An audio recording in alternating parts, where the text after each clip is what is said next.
ছি ছি ছি রে ননি, ছি রে ছি রে ছি, ছি ছি ছি রে ননি। কি রে দোস্ত, গান তো ভালোই গাস, তাহলে আমারে দেখা থাইমা গেলি কেন? গাইতে থাক। আর দোস্ত তুই কখন আইলি? আচ্ছা আইসি কেমন বস, ওই যে চা কফি আছে খা। আরে ভাই আমি চা কফি খাইতাছি না, আমি তোর অফিসটা একটু ঘুরায় দেখতাইছি। আমি তো ফকিনিয়ার জীবনে এরকম অফিস দিতে পারবো না, তাই তোরটা একটু দেখি।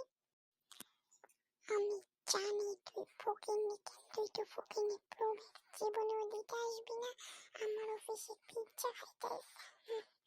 দেখা তুইও কি রে দোস্ত, কিছু কইলি? না রে দোস্ত, কিছু কইলাম না, এমনি। ও আচ্ছা, তাইলে চল আমার অফিসটা দেখাইবি না? হ্যাঁ চল দেখাই। দাঁড়াইয়া পড়লি কেন, চল। আমি তো যাচ্ছি, তুই তো সামনে দাঁড়াইয়া পড়লি। মদন, এই তুই আমার মদন কইলি কেন? আমি এমনি দাঁড়াই যাচ্ছি। ওয়াও, তোর অফিসটা তো একদম হ্যাপি। হ্যাপি তো হইবই, কার অফিস দেখা লাগে না তোর মতো ফকিন্নির নাকি? কি কি কি কইলি তুই?